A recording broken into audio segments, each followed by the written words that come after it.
In previous video, the rate of a chemical reaction ಬಗ್ಗೆ ನಾವು ಮಾತಾಡಿದ್ವಿ. ರೇಟಿಂಗ್ ಹೋಗ್ಲಿಕ್ಕಿಂತ ಮುಂಚೆ ನಾವು ಈಕ್ವಿಲಿಬ್ರಿಯಂ ಏನಕ್ಕೆ ಓದಬೇಕು ಕೆಮಿಕಲ್ ರಿಯಾಕ್ಷನ್ ಅಲ್ಲಿ, ಥರ್ಮೋಡೈನಾಮಿಕ್ಸ್ ಏನಕ್ಕೆ ಓದಬೇಕು, ನೆಕ್ಸ್ಟ್ ರೇಟ್ ಅಂತಕ್ಕಂಥದ್ದನ್ನ ಆಸ್ ಎ ಕೆಮಿಕಲ್ ಕೈನೆಟಿಕ್ಸ್ ಆಗಿ ಕಲಿತೀವಿ. So meaning of rate of two types. One is average rate of a chemical reaction, another one is instantaneous rate of a chemical reaction. Average time antakantadu it's a between the two interval of times. Instantaneous antakantadu at a point, at a particular at exact point alli concentration of reactant ಅಥವಾ concentration of product ಬಗ್ಗೆ ತಿಳ್ಕೊಂಡು ಯಾವ speed ಅಲ್ಲಿ reaction carry forward ಆಗ್ತಾ ಇದೆ ಅನ್ನೋದನ್ನ ನೋಡಿದ್ವಿ. ಹಾಗೆ ರೇಟ್ ಅಥವಾ ಸ್ಟಿಕಿಯೋಮೆಟ್ರಿ ನೋಡೋದಾದ್ರೆ rate of reaction rates and ಸ್ಟಿಕಿಯೋಮೆಟ್ರಿ.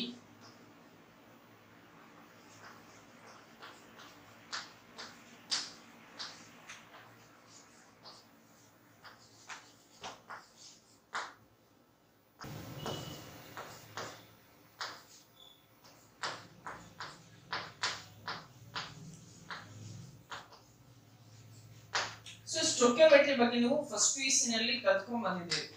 Balanced chemical equation ಇಟ್ಕೊಂಡು ಫ್ಯಾಕ್ಟರ್ಸ್ ಅಥವಾ ನಂಬರ್ ಆಫ್ ಮೋಲ್ಸ್ ಅಲ್ಲಿ ನಾವೇನು ಹೋಗ್ತಾ ಇದೀವಿ ಸ್ಟೋಕಿಯೋಮೆಟ್ರಿ ಅಲ್ಲಿ ಕಲ್ತಿದ್ವಿ. ಸೊ ಸ್ಟೋಕಿಯೋಮೆಟ್ರಿ ಇಟ್ಕೊಂಡು ರಿಯಾಕ್ಷನ್ ರೇಟ್ ಅನ್ನ ಹೇಗೆ ಬರೆಯೋದು, ಸೊ ಹೋಗ್ಲಿಕ್ಕಿಂತ ಮುಂಚೆ rate of a chemical reaction ಅನ್ನ ಏನಂತ ಡಿಫೈನ್ ಮಾಡ್ಕೊಂಡಿದ್ವಿ. Rate of a chemical reaction is defined as the decrease in the concentration of reactant per change in time ಅಥವಾ per unit time, that is also equal to the increase plus in the concentration of product per unit time. So rate of reaction ಅನ್ನು ಬರ್ಕೊಂಡಿದ್ದೀವಿ.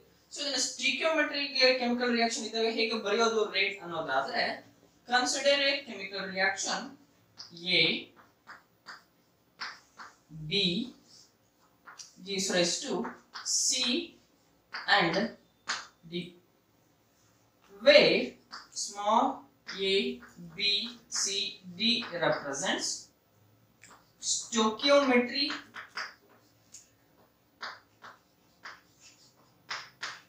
coefficients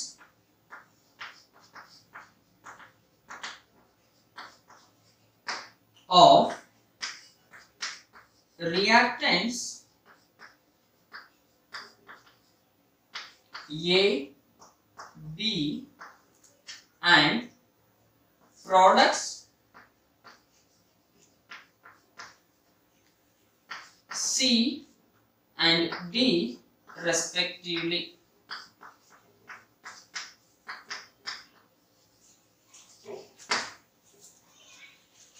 So ಈ chemical reaction ಅಲ್ಲಿ A ಮತ್ತೆ B ಅಂತಕ್ಕಂಥದ್ದು reactant ಆಗಿದೆ, C ಮತ್ತೆ D ಅಂತಕ್ಕಂಥದ್ದು product ಆಗಿದೆ. So concentration of reactant decreases, concentration of product increases during the reaction. ಹಾಗಾದ್ರೆ ರಿಯಾಕ್ಟೆಂಟ್ ಕಾನ್ಸಂಟ್ರೇಷನ್ ಕಡಿಮೆ ಆಗ್ತಿದೆ, the rate of a chemical reaction is equal to decrease in the concentration of reactant. ಯಾವ್ದಿದೆ reactant to A. So ಅದು ಸ್ಟಿಕಿಯೋಮೆಟ್ರಿ relation ಹಿಂಗಿರುತ್ತೆ ಅಂದ್ರೆ it belongs to denominator minus 1 by A into change in the concentration of A in change in time. B is also reactant, that is equal to minus 1 by B into change in the concentration of reactant B to the change in time. So product concentration increase ಆಗ್ತಿದೆ ಅನ್ನೋದನ್ನ ನಾವು plus ಅಂತ ಹೇಳಿ ಬರೀತಾ ಇದ್ದೇವೆ. 1 divided by C. C is in a product, small c is in a stoichiometric coefficient of a product C. Delta C divided by delta T, that is also equal to same continuation of plus 1 over D change in product in change in time. So this is a rate of a chemical reaction for any of the chemical reaction. Minus concentration decrease ಆಗ್ತಾ ಇದೆ reactant ಇಂದು minus decrease ಆಗ್ತಾ ಇದೆ reactant concentration plus product concentration product ಯಾವುದು C plus product concentration D increases. So ಇದು rate of a chemical reaction for any of the reactions. So ಇದರ ಮೇಲೆ CET questions ಬರ್ತವೆ ಪ್ರಾಬ್ಲಮ್ ಇದರ ಮೇಲೆ ಅಪ್ರೋಚ್ ಮಾಡ್ಲಿಕ್ಕೆ ಇರುತ್ತೆ ಹಾಗೆ first for A given chemical reaction ಗೆ ನಮಗೆ ರೇಟ್ ಅಂತಕ್ಕಂಥದ್ದು ಬರೀಲಿಕ್ಕೆ ಬರಬೇಕು. So this is the generalized rate of a chemical reaction for the general reaction. So go for examples. For the decomposition of HI gives rise to H2 plus I2. So hydrogen iodide is a reactant. H2 and I2 are the products. Where 2 is the stoichiometric coefficient of reactant HI. H2 ಇಂದ ಏನು ಇಲ್ಲ ಅನ್ನೋದರ 1 ಅಂತ ಇದ್ದೇ ಇರುತ್ತೆ ನಿಮಗೆ. Stoichiometric coefficient of H2 is 1. Stoichiometric coefficient of I2 is 1. Stoichiometric coefficients ಗೊತ್ತಾಗಿದೆ. So rate ಹೇಗೆ ಬರೀತವೆ? Rate of a chemical reaction is equal to decrease in the concentration of reactant. ಯಾವ್ದಿದೆ ನಿಮಗೆ reactant is an HI per time. Stoichiometric coefficient ಎಷ್ಟಿದೆ 2 ಇದೆ 1/2 that is equal to 1/1 ಅಥವಾ ನೀವು 1 ಅಂತ ಬರೀರಿ first time ಆಗಿರೋದ್ರಿಂದ ಡೀಟೇಲ್ ಆಗಿ ಹೇಳ್ತಾ ಇದ್ದೇನೆ ಅಷ್ಟೇ 1 ಪ್ರಾಡಕ್ಟ್ ಕಾನ್ಸಂಟ್ರೇಷನ್ ಆಗಿರೋದ್ರಿಂದ ಮೈನಸ್ ಬರೀತಾ ಇಲ್ಲ ಪ್ಲಸ್ ಬರೀಬೇಕು change in the concentration of H2 in changing unit time that is equal to plus 1/1 delta I2 divided by delta A changing time. So this is a rate of a chemical reaction for the particular type. Take example, another example.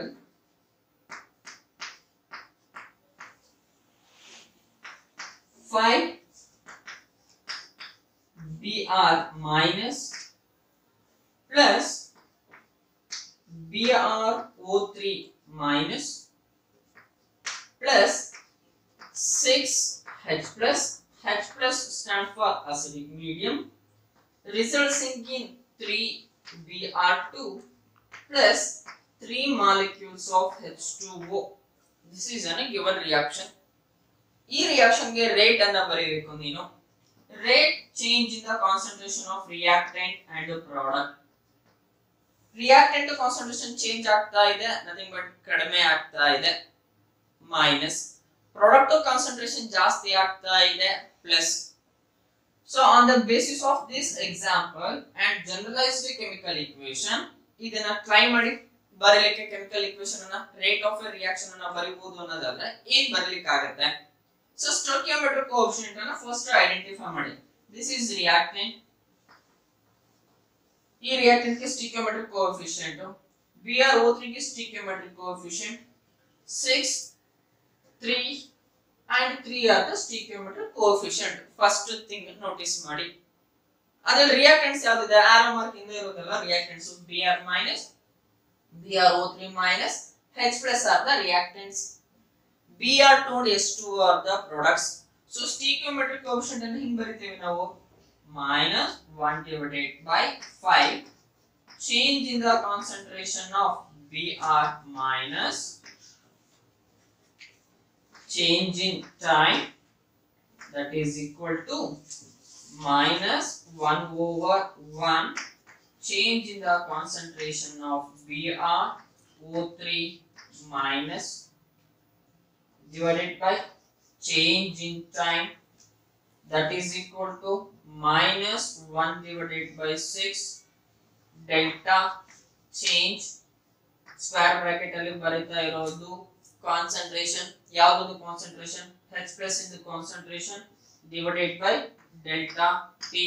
ಸರಿ ಇದೆ ಬರೀತಾ ಇರೋದು equal ಮತ್ತೆ continuation ಬರ್ಕೊಡ್ಬೇಕು ಜಾಗ ಎಲ್ಲ ಕೆಳಗಡೆ ಬರೀತಾ ಇದ್ದೀನಿ ಪ್ಲಸ್ ಏನಕ್ಕೆ plus Br2 is a product 1 divided by 3 delta Br2 divided by delta T that is equal to plus 1 divided by 3 delta H2O divided by delta T. So this is the way of writing the rate of a chemical reaction for a given reaction.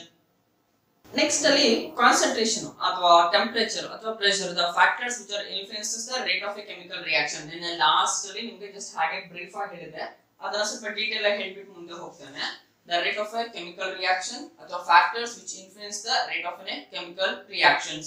First factor concentration.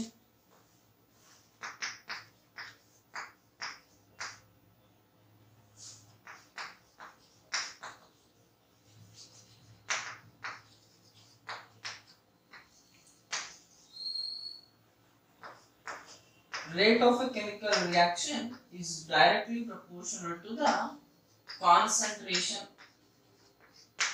Hege once increase in the concentration of reactant, consider a container per unit volume ಅಂತ consideration ತಗೊಳ್ಳಿ. So 1 ಅಥವಾ 10 molar solution ತಗೊಂಡಿದ್ದೇನೆ 10 molar solution ಇದೆ ಅಂದ್ರೆ molarity of concentration ಇದೆ so ಅವಾಗ number of molecules ಎಷ್ಟೋ ಇದೆ ನಮಗೆ ಅದು ಬೇಡದೇ ಇರೋ ವಿಷಯ ಸೊ ಇವಾಗ 10 molar concentration ಇದ್ದಿದ್ದನ್ನ ನಾನು 25 molar concentration ಚೇಂಜ್ ಮಾಡಿದ್ದೀನಿ ಬಟ್ ವಾಲ್ಯೂಮ್ ಫಿಕ್ಸ್ ಇದೆ ವಾಲ್ಯೂಮ್ ಏನು ಚೇಂಜಸ್ ಮಾಡಿಲ್ಲ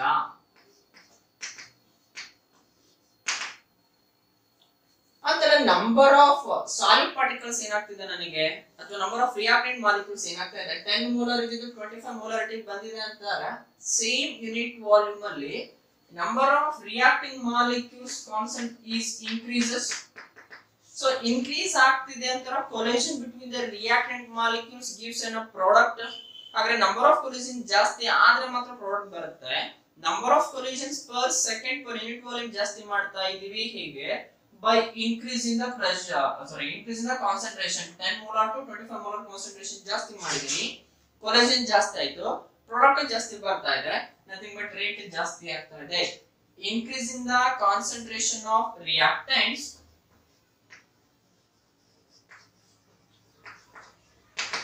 results in increasing number of effective collision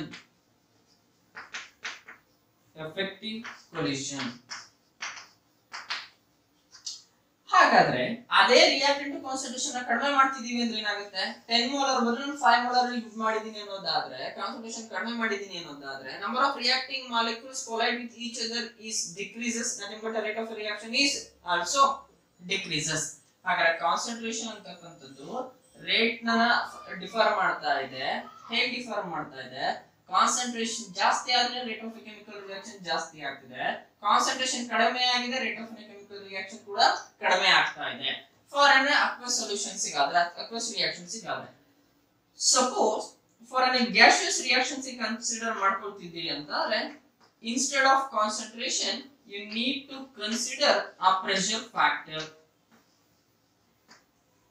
there also rate of a reaction is depend upon the pressure ಹೇಗೆ ಡಿಪೆಂಡ್ ಆಗಿದೆ ಪ್ರೆಷರ್ ಜಾಸ್ತಿ ಆಗ್ತಾ ಇದೆ ಅನ್ನೋದಾದ್ರೆ ರೇಟ್ ಆಫ್ ರಿಯಾಕ್ಷನ್ ಕೂಡ ಜಾಸ್ತಿ ಆಗ್ತಾರೆ nothing but they are directly proportional to each other ಹಾಗಾದ್ರೆ ಪ್ರೆಷರ್ ಜಾಸ್ತಿ ಆದ್ರೆ ರೇಟ್ ಹೇಗೆ ಜಾಸ್ತಿ ಆಗ್ತಾ ಇದೆ ಬಿಕಾಸ್ ಆಫ್ ಇಲ್ಲೂ ಕೂಡ ಸೇಮ್ ಆನ್ಸರ್ ಬಿಕಾಸ್ ಆಫ್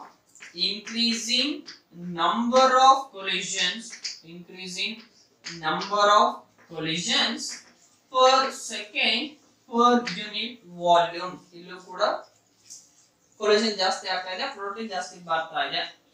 ಹೆಂಗೆ ಫಾರ್ ಎ ಗ್ಯಾಸಿಯಸ್ ರಿಯಾಕ್ಟೆಂಟ್ ಅಂದ್ರೆ A plus B is raised to C and D ಅನ್ನೋದಾದ್ರೆ A ಮತ್ತೆ B ಅಂತಕ್ಕಂಥದ್ದು ಯೂನಿಟ್ ವಾಲ್ಯೂಮ್ ಅಲ್ಲಿ ಎಷ್ಟು ರಿಯಾಕ್ಟೆಂಟ್ ಮಾಲಿಕ್ಯೂಲ್ ಇದೆ, ಪ್ರೆಷರ್ ಅನ್ನು ಅಪ್ಲೈ ಮಾಡ್ತೀನಿ, ಸೊ ವಾಲ್ಯೂಮ್ ಕಡಿಮೆ ಆಗುತ್ತೆ. ವಾಲ್ಯೂಮ್ ಕಡಿಮೆ ಆಗ್ತಿದೆ ಅನ್ನೋದ್ರ ಅರ್ಥ ಸೊ ಇಂಟರ್ ಡಿಸ್ಟೆನ್ಸ್ ಏನಿದೆ, ಮಾಲಿಕ್ಯೂಲ್ ಟು ಮಾಲಿಕ್ಯೂಲ್ ಡಿಸ್ಟೆನ್ಸ್ ಏನಿದೆ ಕಡಿಮೆ ಆಗ್ತಾ ಇದೆ. ಕಡಿಮೆ ಆಗ್ತಾ ಇದೆ, ಮಾಲಿಕ್ಯೂಲ್ಸ್ ಹತ್ತತ್ರ ಬರ್ತಾ ಇದೆ. ಮಾಲಿಕ್ಯೂಲ್ಸ್ ಹತ್ತತ್ರ ಬಂದ್ರೆ ಏನಾಗುತ್ತೆ, ಕೊಲಿಷನ್ ಆಗ್ತಕ್ಕಂಥ ಮ್ಯಾಗ್ನಿಟ್ಯೂಡ್ ಜಾಸ್ತಿ ಇರುತ್ತೆ. ಇಲ್ಲೂ ಕೂಡ ನಂಬರ್ ಆಫ್ ಕೊಲಿಷನ್ ಜಾಸ್ತಿ ಮಾಡಿದ್ದು, but instead of increasing the concentration ನಾವು ಜಾಸ್ತಿ ಮಾಡಿದ್ದು pressure. On increasing pressure results in increasing the number of effective collisions, hence rate of reaction is also increases for a gaseous chemical reaction. Third point, temperature.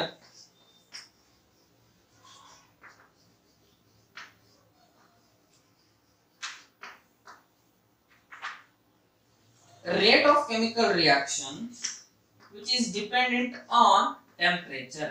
Temperature ಜಾಸ್ತಿ ಮಾಡ್ತಾ ಇದ್ದೇನೆ, reactant molecules temperature ಅನ್ನು ತಗೊಳ್ತಾ ಇದೆ, energy gain ಆಗಿದೆ. Energy gain ಆಗಿದೆ ಅಂತಾರೆ kinetic property ಬರ್ತಾ ಇದೆ. Reactant molecules start to move ಅನ್ನೋದಾದ್ರೆ they are easily collide with the another reacting species. So collision ಜಾಸ್ತಿ ಆಯ್ತು, ನನಗೆ ಪ್ರಾಡಕ್ಟ್ ಸಿಗುತ್ತೆ. ಸೊ ಹಾಗಾಗಿ ಟೆಂಪರೇಚರ್ ಜಾಸ್ತಿ ಆಗ್ತಾ ಇದೆ, ರೇಟ್ ಆಫ್ ರಿಯಾಕ್ಷನ್ಸ್ ಕೂಡ ಜಾಸ್ತಿ ಆಗ್ತಾ ಇದೆ. Nothing but they are related to each other. ಹೇಗೆ? They are related directly proportionally. So temperature ಜಾಸ್ತಿ ಮಾಡಿದೀನಿ, ರೇಟ್ ಆಫ್ ರಿಯಾಕ್ಷನ್ ಜಾಸ್ತಿ ಆಗ್ತಾ ಇದೆ. ರೀಸನ್ ಏನು? ಇಲ್ಲೂ ಕೂಡ increase in the number of effective collisions.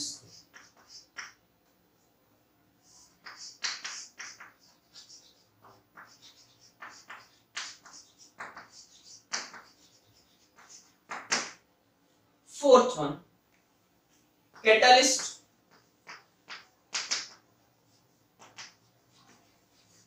Catalyst ಬಗ್ಗೆ ನಿಮಗೆ ಆಲ್ರೆಡಿ ಐಡಿಯಾ ಇದೆ.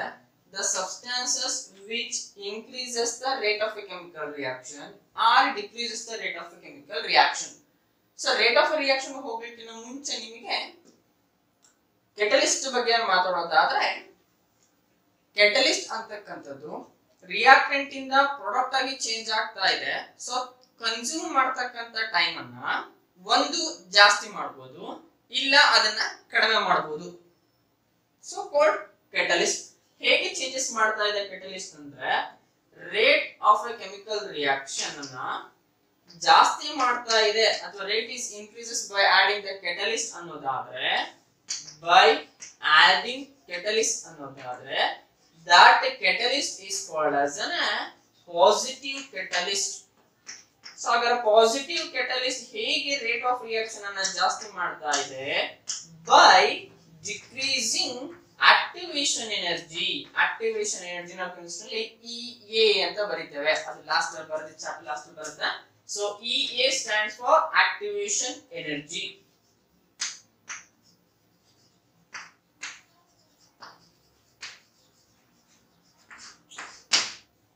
So other if rate is decreased by adding catalyst, by adding catalyst ಅನ್ನೋದಾದ್ರೆ, that catalyst is called as a negative catalyst.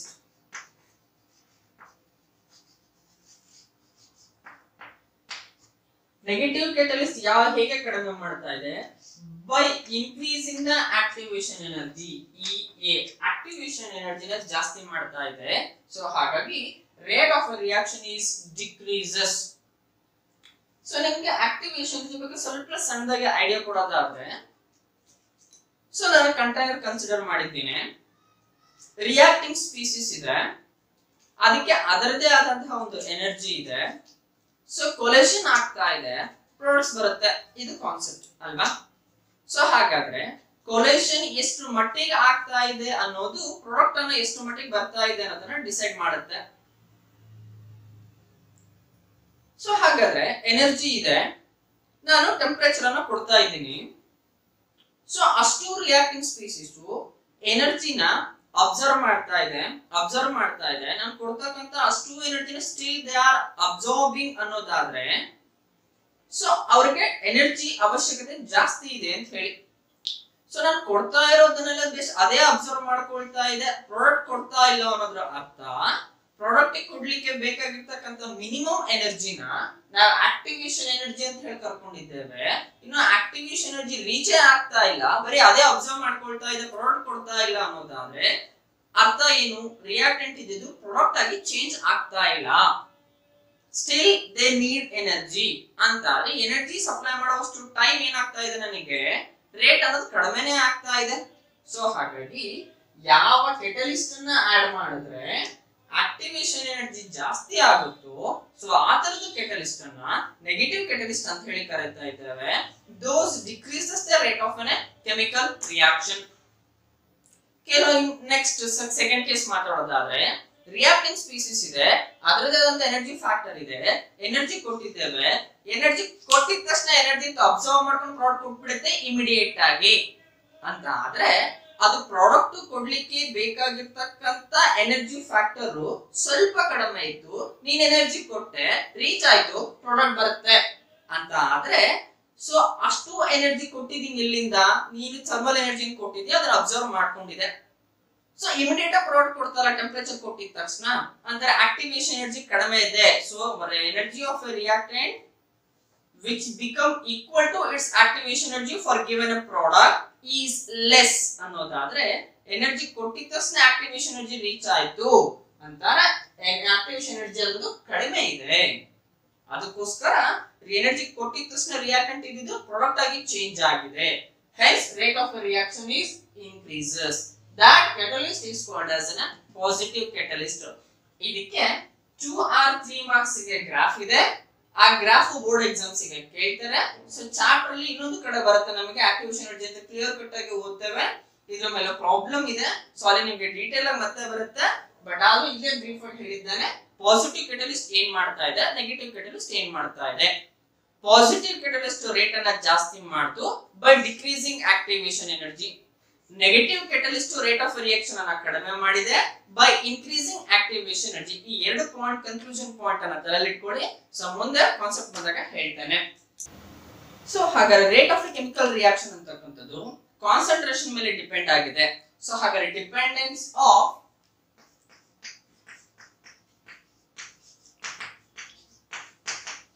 On concentration ಅನ್ನೋದನ್ನ ನಾವು as rate ಲಾ ಅಂತ ಕಲಿತಾ ಇದ್ದೇವೆ. Rate law is N A quantitative relation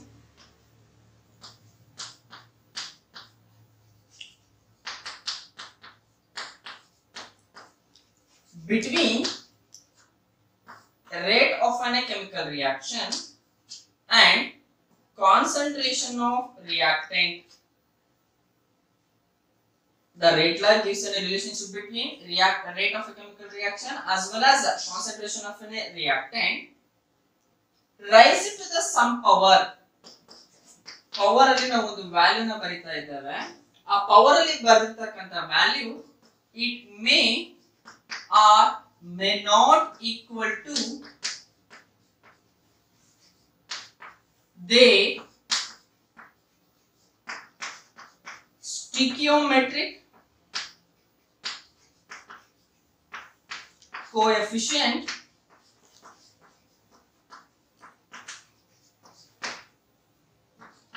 in a balanced chemical equation. In a balanced chemical equation. So rate law gives a relationship between the rate of a chemical reaction and concentration of reactant and raised to some power. That power may or may not equal to their stoichiometric coefficient in a balanced chemical equation. So hagar consider a chemical reaction A, B, C and D, where small a, b, c, d are the coefficients of reactant AB and product C and D, where A and B are the reactants and C and D are the product. So ಇದಕ್ಕೆ rate ಲಾ ಹೇಗೆ ಬರೆಯೋದು? Rate ಲಾ ಅಥವಾ rate is equation ಅಥವಾ is directly proportional to product of the concentration of reactants raised to some power. ಯಾವುದು ಅಂತ ಗೊತ್ತಿಲ್ಲ, general ಗೆ x and y ಅಂತ ಬರೆದಿದ್ದೇವೆ.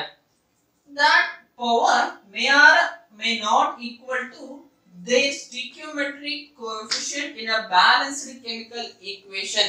So this is a rate law. So rate ಅನ್ನೋದನ್ನ ನಾವು r ಅಂತ ಓದ್ಕೊಂಡು ಬಂದಿದ್ದೇವೆ. And removing proportionality condition, you will get K, so called reaction constant ಅಥವಾ rate constant, A to the power x and B to the power y. This is a rate law expression for this chemical reaction. So ನಮಗೆ statement ಅಲ್ಲಿ ಅದೇ ಹೇಳಿದ್ದು, it gives a relation between the rate of a chemical reaction and concentration of reactants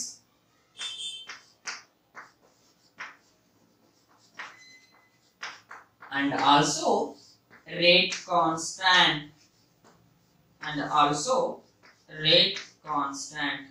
ಹಾಗಾದ್ರೆ rate ನ ಏನಕ್ಕೆ ಓದಬೇಕು? Factors affecting ಅಲ್ಲಿ concentration ಅನ್ನು ಚೇಂಜಸ್ ಮಾಡ್ತಾ ಇದ್ದೀನಿ ಅಥವಾ ಜಾಸ್ತಿ ಮಾಡ್ತಾ ಇದ್ದೀನಿ ಅಂತ rate of reaction is increases. Conclusion point, any one of the reactants ಏನ ಜಾಸ್ತಿ ಮಾಡಿದ್ದೀನಿ ಅನ್ನೋದಾದ್ರೆ ಇಟ್ಸ್ ಲೈಕ್ ಡಬಲ್. ಏನ್ ಎಷ್ಟಿತ್ತು ಅದ್ರ ಡಬಲ್ ತಗೊಂಡಿದ್ದೇನೆ ಅನ್ನೋದಾದ್ರೆ ಇವೆರಡಕ್ಕೂ ರಿಲೇಶನ್ಶಿಪ್ ಇದೆ ಅಂತಾರೆ, ರೇಟ್ ಕೂಡ ಚೇಂಜ್ ಆಗುತ್ತೆ. ನನಗೆ ಎಷ್ಟು ಚೇಂಜ್ ಆಯ್ತು ಕ್ವಶನ್, ಅದಕ್ಕೆ ಆನ್ಸರ್ ದಿಸ್ ರಿಲೇಶನ್. ಈ ರಿಲೇಶನ್ ಗೆ ಅಪ್ಲೈ ಮಾಡ್ತಾ ಹೋದ್ರೆ ನಮಗೆ ರೇಟ್ ಎಷ್ಟು ಜಾಸ್ತಿ ಆಗಿದೆ ಅಂತ ಗೊತ್ತಾಗುತ್ತೆ. Check example, 2NO plus O2 gives rise to 2O2. This is a chemical reaction. Reactants NO ಮತ್ತೆ O2. NO2 is a product. Consider the chemical reaction. 2NO plus O2 gives rise to 2NO2, where NO and O2 are the reactants. So ನಾನು ಇದಕ್ಕೆ rate ಲಾ ಬರಿತಾ ಇದ್ದೀನಿ ಅನ್ನೋದಾದ್ರೆ R is equal to K. What are the reactants? NO and O2. NO stoichiometric coefficient ಎಷ್ಟಿದೆ? 2 ಇದೆ. O2 the stoichiometric coefficient ಎಷ್ಟಿದೆ? 1 ಇದೆ. Suppose this is a rate law for this chemical reaction ಅಂದ್ರೆ ಇದು ಒಂದು ಕ್ವೆಶ್ಚನ್ ಕೇಳ್ತಾರೆ, write the rate law expression for a given chemical reaction ಅಂತ ಹೇಳಿ. ಸೊ ಬರೆಯೋ ವೇ ಇದು. ಫಾರ್ ಎಕ್ಸಾಂಪಲ್ NO ಕಾನ್ಸಂಟ್ರೇಷನ್ ಅನ್ನು ನಾನು ಡಬಲ್ ಮಾಡಿದ್ದೀನಿ. ಸೊ O2 ಕಾನ್ಸಂಟ್ರೇಷನ್ ಅನ್ನ ಹಾಗೆ ಫಿಕ್ಸ್ ಇದೆ, ನಥಿಂಗ್ ಬಟ್ ಕಾನ್ಸ್ಟಂಟ್ ಇದೆ, ಏನು ಚೇಂಜ್ ಮಾಡ್ತಾ ಇಲ್ಲ. ಸೊ ಹಾಗಾದ್ರೆ NO ಡಬಲ್ ಆಗಿದೆ ಅನ್ನೋದಾದ್ರೆ K ಇದೆ, ಸೊ 2 ಟ್ವೈಸ್ ಜಾಸ್ತಿ ಆಗಿದೆ. 2 into ಆಕ್ಸಿಜನ್ ಕಾನ್ಸಂಟ್ರೇಷನ್ ಫಿಕ್ಸ್ ಎಷ್ಟಿದೆ ಅಷ್ಟಿದೆ, ಏನು ಚೇಂಜಸ್ ಮಾಡಿಲ್ಲ. ಸೊ ರಿಸಲ್ಟೆಂಟ್ ಏನಾಯ್ತು? 2 2s 4 into 1 4 ಆಯ್ತು. ಹಾಗಾದ್ರೆ rate of a chemical reaction which is increased by 4 times when one of the concentration of a reactant is raised by 2 times. So ಹಾಗಾದ್ರೆ ಯಾವಾಗಲೂ 2 times ಇರುತ್ತಾ sir? ಇಲ್ಲ. That is order of a chemical reaction ಅಂತ ಬರ್ಕೊಳ್ತೇವೆ ನಾವು. Order ಅಂತಕ್ಕಂಥದ್ದು experimental determined quantity ಆಗಿರೋದ್ರಿಂದ so ನಿಮಗೆ order ಅನ್ನೋದು ಇಷ್ಟೇ ಡಬಲ್ ಆಗುತ್ತೆ, ಇಷ್ಟಕ್ಕೆ 2 ಟೈಮ್ಸ್ ಅರ 4 ಟೈಮ್ಸ್ ಬರುತ್ತೆ, 3 ಟೈಮ್ಸ್ ಅರ 9 ಟೈಮ್ಸ್ ಆಗುತ್ತೆ ಅನ್ನೋದಲ್ಲ question. So it's depend upon the rate law expression. For this rate law expression NO concentration ಅನ್ನು ಡಬಲ್ ಮಾಡಿದೀವಿ. So rate of reaction is increased by 4 times. Second ನೋಡಿ, so O2 NO ಅದನ್ನ ಹಾಗೆ fix ಮಾಡಿದ್ದೇನೆ, nothing but ಏನು changes ಮಾಡಿಲ್ಲ. So O2 concentration ಅನ್ನು double ಮಾಡಿದೀನಿ ಅನ್ನೋದಾದ್ರೆ ರೇಟ್ ಲಾಗೆ ಅಪ್ಲೈ ಮಾಡ್ತಾ ಬನ್ನಿ. Rate of a chemical reaction is equal to K into NO fix ಇದೆ 1 ಡಬಲ್ ಮಾಡಿದೀನಿ 2 ಟೈಮ್ಸ್ ಪವರ್ ಎಷ್ಟಿದೆ 1 ಇದೆ ಸೊ ಎನ್ನುವುದು ಎಷ್ಟಿದೆ 2 ಇದೆ ಬಟ್ ಎನ್ನುವುದೇನು ಚೇಂಜ್ ಮಾಡಿಲ್ಲ ಅದಕ್ಕೆ 1 ಅಂತ ಬರ್ಕೊಂಡಿದ್ದೇನೆ O2 ನ 2 ಟೈಮ್ಸ್ ಜಾಸ್ತಿ ಮಾಡಿದ್ದೇನೆ ಅದಕ್ಕೆ 2 ಬರ್ತಿದ್ದೇನೆ ಸೊ ಸಿಂಪ್ಲಿಫೈ ಮಾಡ್ಕೊಂಡ್ರೆ k into 2 ಹಾಗಾದ್ರೆ rate of a chemical reaction is increased by 2 times when the concentration of O2 is doubled so ನಮಗೆ ಅದನ್ನ ಕಲ್ತಿರೋದು ಡಿಪೆಂಡೆಂಟ್ ಆನ್ ಕಾನ್ಸಂಟ್ರೇಷನ್ ಕಲಿಯಬೇಕು ಅನ್ನೋದಾದ್ರೆ you need to know the rate law ಕಲಿತಾ ಇರೋ ಉದ್ದೇಶ ಏನು ನನ್ನ ಹತ್ರ ಇರ್ತಕ್ಕಂತ ಕಾನ್ಸಂಟ್ರೇಷನ್ ಅನ್ನು ಚೇಂಜ್ ಮಾಡ್ತಾ ಇದ್ದೀನಿ ಅಂತಾರೆ of course rate of chemical reaction change ಆಗ್ತಾ ಇದೆ ಎಷ್ಟು ಚೇಂಜ್ ಆಗಿದೆ ಸೊ ಅದು ಅರ್ಥ ಆಗಬೇಕು ಕಲಿಬೇಕು ಅನ್ನೋದಾದ್ರೆ you must know the rate law expression